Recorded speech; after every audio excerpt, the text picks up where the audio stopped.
दीजिए, तो आप लोगों ने कहा कि नहीं जल्दी करिए। तो मैं भाई जो भी टीम गई थी वहाँ आजमगढ़,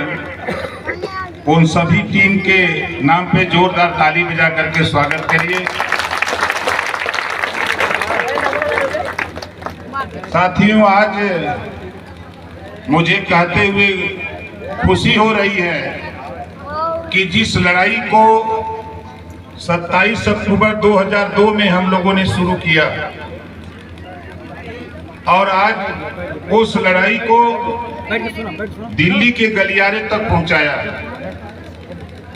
उदाहरण के तौर पर अगर हम राजभर महाराजा सुहेलदेव जी की ही बात शुरू करें तो देश के प्रधानमंत्री माननीय नरेंद्र मोदी जी जिस धरती पर राजभर महाराजा सुहेलदेव जी पैदा हुए थे, उन्होंने वहां 5 एकड़ में पार्क बनाने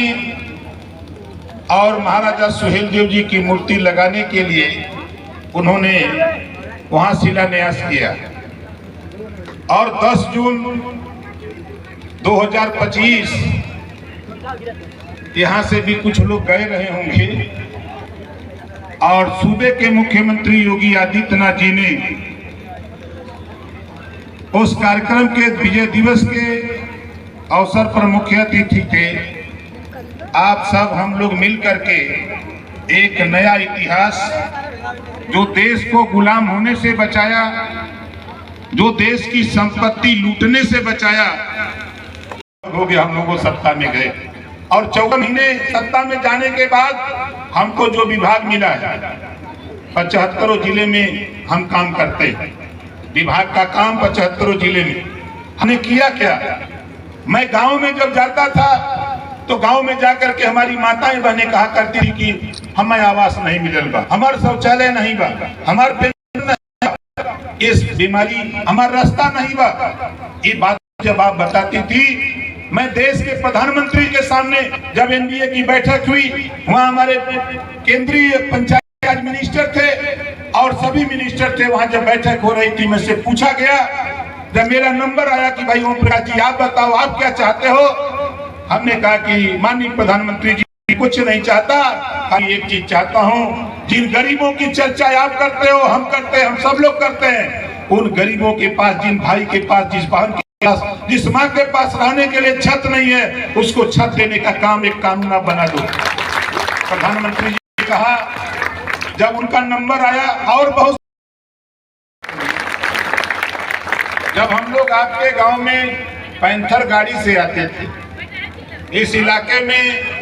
पैंथर गाड़ी से हम लोग आते थे और गांव में मीटिंग करके हम लोग चले जाते थे,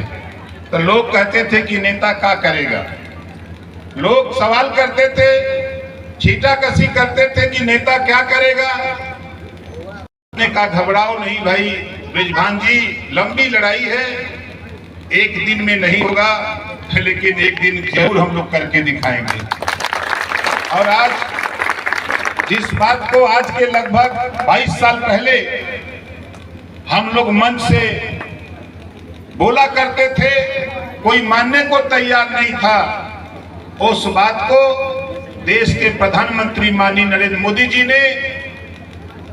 जातिवार जनगणना करने का ऐलान कैबिनेट से पास जिस दिन किया, उस दिन सारी पार्टियों के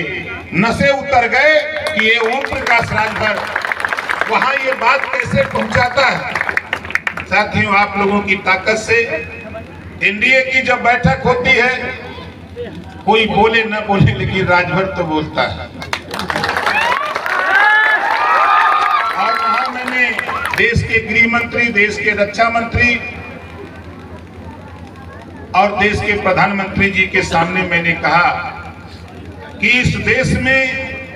तो हम नहीं बात कर सकते, लेकिन हम अपने उत्तर प्रदेश में और बगल का बिहार में जो देख रहे हैं, तमाम ऐसी जातियां हैं जिनकी गिनती नहीं है राजनीति में,